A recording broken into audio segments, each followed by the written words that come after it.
বাঁশির সুর?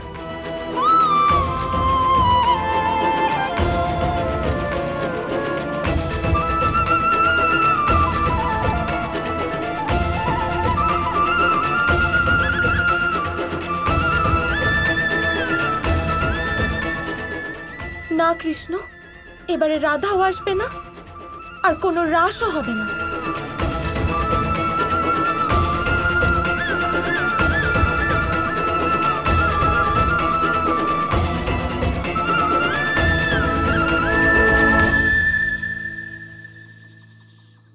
তুমি কি সত্যি আসবে না রাধা? দাঁড়াও।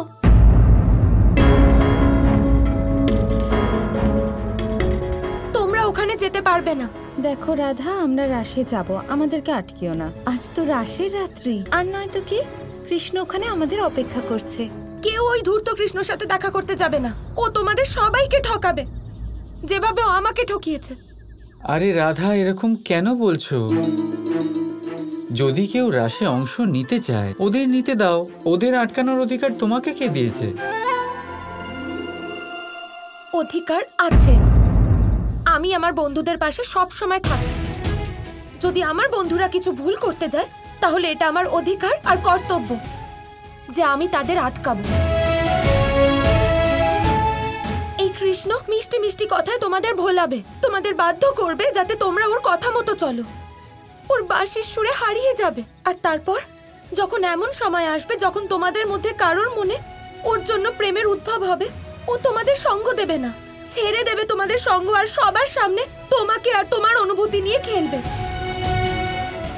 তোমরা সবাই সাক্ষী আমার প্রেমের, আমার কষ্টের। তাই জন্য বলছি, পরিত্যাগ করো কৃষ্ণকে, আর দূরে থাকো ওর থেকে, ওর বাঁশির সুর থেকে, ওর রাস থেকে।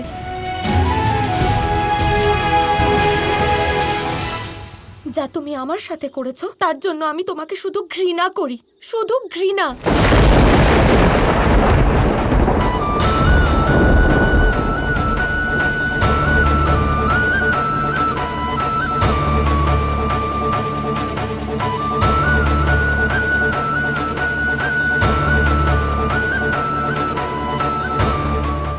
আমার সরল রাধা।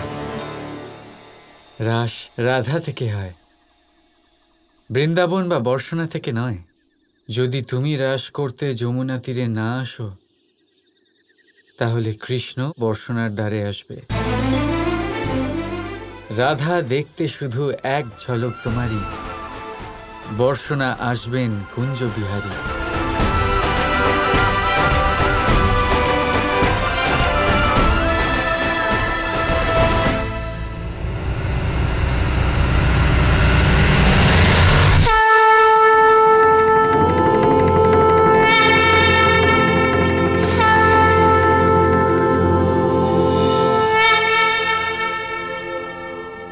উদ্দেশ্য তো পবিত্র নারায়ণ।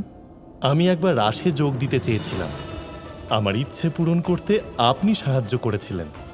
সেই জন্য এইবার আমি আমার পূজনীয়র ইচ্ছে পূরণ করার চেষ্টা করব।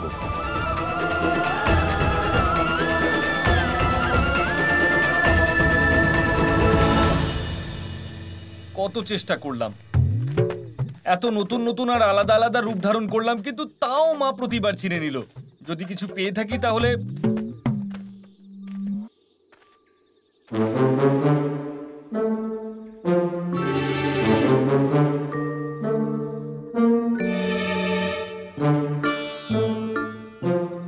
আরে বাহ বাবা, কি ভালো জায়গা পেয়েছেন বিশ্রাম করার জন্য।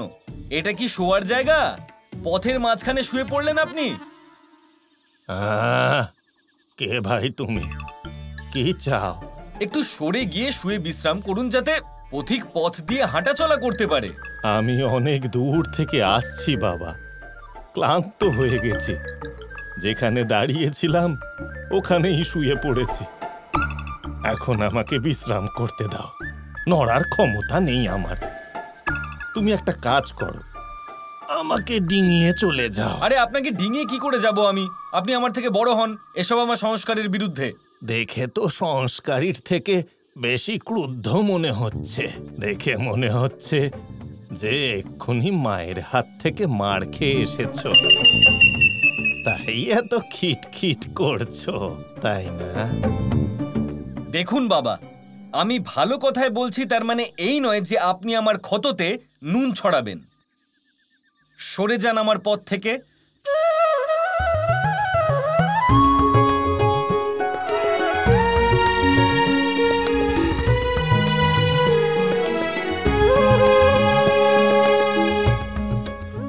শোনো ভাই, আমি তোমাকে তো আগেই বলেছি আমি ভীষণই ক্লান্ত।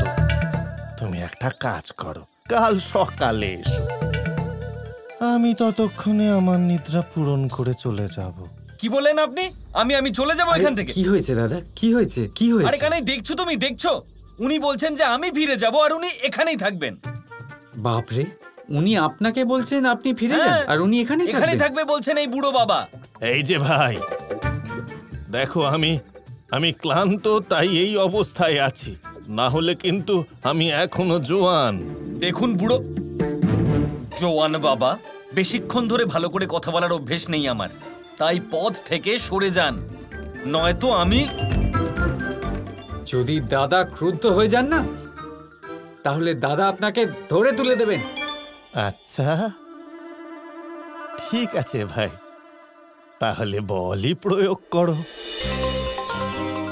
আমিও দেখি কি করে সরাও আমায়। নাও। উনি তো ঠাট্টা করছেন আপনাকে নিয়ে, আমি তো বলি শক্তি দেখিয়ে দিন। আয়ুষ্মান ভব। ও বাবা, আশীর্বাদ নিচ্ছি না আপনার, সরাচ্ছি আপনাকে। আচ্ছা আচ্ছা, তুমি কাজে লেগে পড়ো, এসো।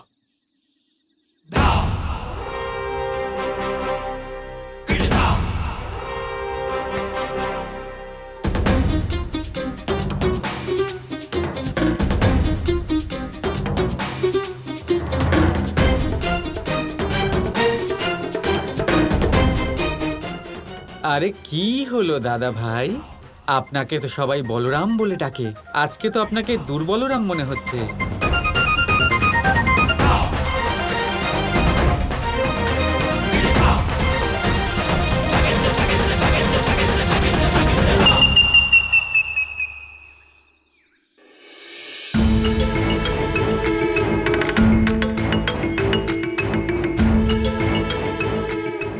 কি হলো দাদা, আপনি তো ওনাকে সরাতে যাচ্ছিলেন, নিজেই উল্টে গেলেন।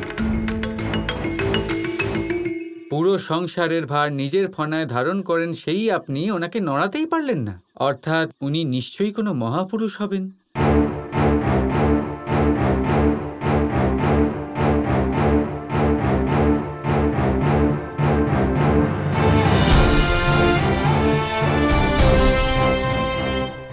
আমাকে ক্ষমা করে দিন ঋষিবর, আমি আপনাকে চিনতে পারিনি আর ক্রোধের বশবর্তী হয়ে না জানি কি বলে দিয়েছি আপনাকে।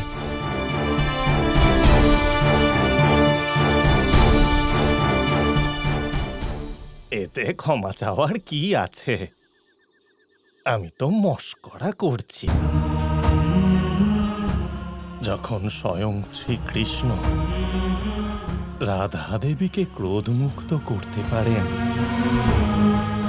তখন আমি তার ভক্ত হয়ে দাদা বলরামকে অন্তত ক্রোধমুক্ত করতেই পারি। কিন্তু আপনি কে ঋষিবর?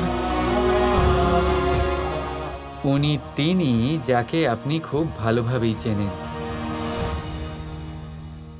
উনি শুধু মহাপুরুষই নন দাদা, উনি মহাদেব।